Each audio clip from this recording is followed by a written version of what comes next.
Okay. We all love television. Every single one of us has a TV set in each room. And what I want to address is that's the problem. The fact that we have television, that even our small children, kids, not children, I don't think any of you guys have kids yet, get to view it too.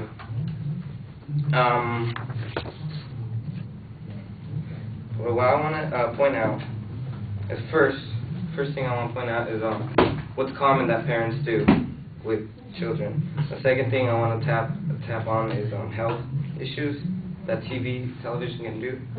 And third thing, I'm going to present rebuttals, counter arguments of what people think like television is actually helpful. And at the end, I'll do my suggestions. Let me start by mentioning how parents use it the wrong way. And it's very common. I know all of you, like I said earlier, we were raised with having a TV in our room as children. And it's like having a second parent. Jerry McCalls, an author who wrote Viewer Discretion is Advised, said that the number one reason parents give for putting a TV in a child's bed is so they could see their own programs. And this is what us kids, influence to our parents. We basically follow what they do on a daily basis. And if they watch TV 24/7, we're going to eventually watch TV 24/7. And it gets the best of us, though. We love TV. We love watching our programs. We love watching the scandals sometimes it shows. Even our parents. I mean, I know my parents like to watch Telemundo or Galivisión, all that Spanish stuff. And my mom loves certain scandals that it shows. And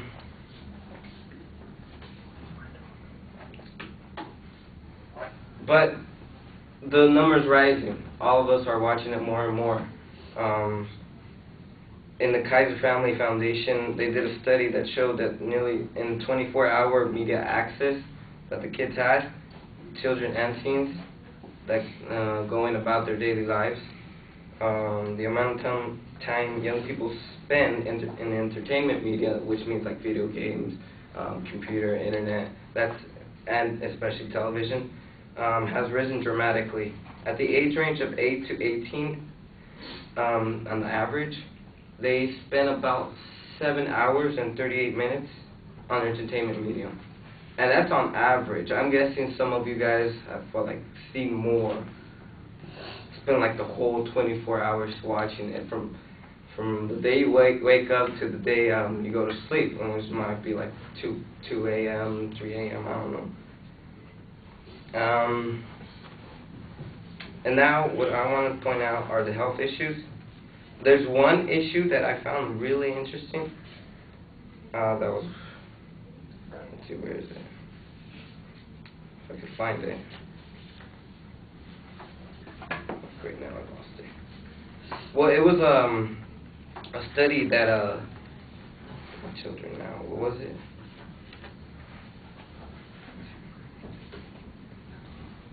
Okay, it was a study that the American Heart Association did. What they found was that every hour spent in front of the TV per day brings an 11% greater risk of premature death. That's in children, and an 18% greater risk of cardiovascular disease. And the reason is based on what David Dunstan, a PhD doctorate, it says that the human body was meant to be in motion, and it was designed to move.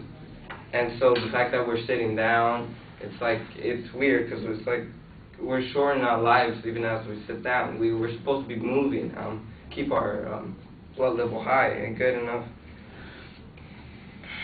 to basically exercise. And that's that. Another issue, and this is just one issue out of many health issues that it can cause to small children, is obesity. and I'm just going to scrape it a little, like a little small facts here. Most of the research I found is pure anecdote, and they're really not that supportive, but the research is though.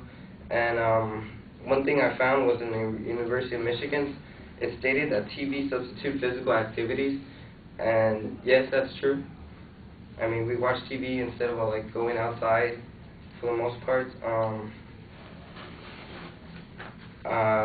Let me start by saying explain a little, like, for an example of mine. For the first 6 years of my life, I didn't have any TV. We had a TV, but it was in the living room. It wasn't in my room.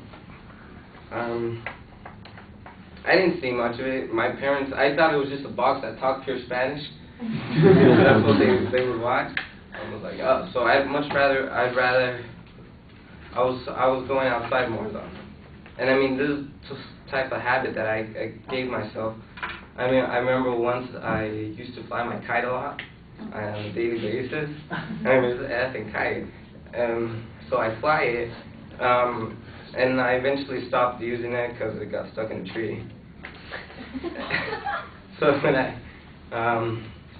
but I still like going outside. I play flying the kite is just an example of what I do when I was alone, and I didn't have the TV. Of course, we got friends. Now at our age, though, we don't really. We know that the amount of what is too much TV. We know that. And the reason I put this out is because I want to tell you guys that we got to prepare our next generation. Make sure they're not like media freaks, dummies that keep on drooling themselves on TV. Because it is harmful, and like I've just explained, it will shorten our lives, just like standing there, and it will, and obesity will happen.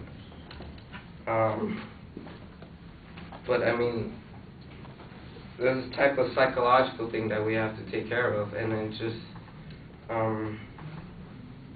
something that we can improve our society itself. Thank you.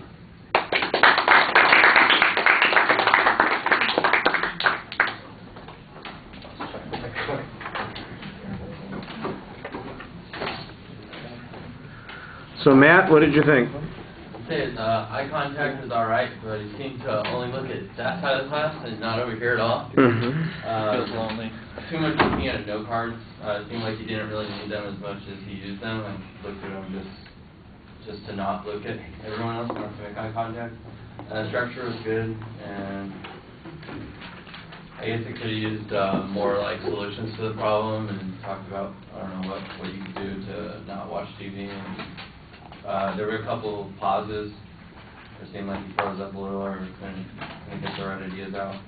And then he properly cited his sources, and I don't know, I think of a little more examples of what people do, like wasting their day away watching TV and stuff would have been better.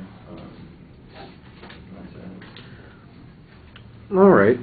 I thought you started off with a pretty good universal statement, and we know generally where you're going with the subject, but you need to have a clearer thesis. Here's the point that you're going to make. I don't really hear that.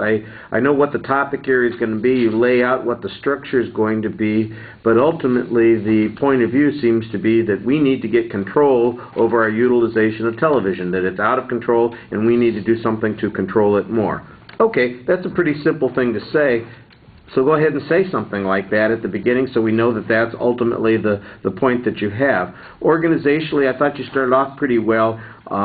You had a plan that you were going through. You were signposting. Sometimes the movement between points was a little bit abrupt, but at the end of the presentation it seemed less like you were organized and more like you were just sprinting toward the end. How can I get through this information, get to the next point?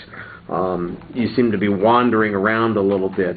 I thought you started off with some good information about television watching habits and some information about some health issues, and then you don't really go very far with that. Then you just kind of get sidetracked on the experience, and your personal experience is okay. I like that idea because it does make it more interesting and personal, but it needs to be planned a little bit better because you get off on sidetracks. I'm hearing you bitching about your kite being caught in a tree, and I'm going, that's a funny little aside, but it's just a distraction that you've got in your head that you've let kind of fall out because it's not really related to the point that you're trying to make. So you just need a little bit more focus. All right.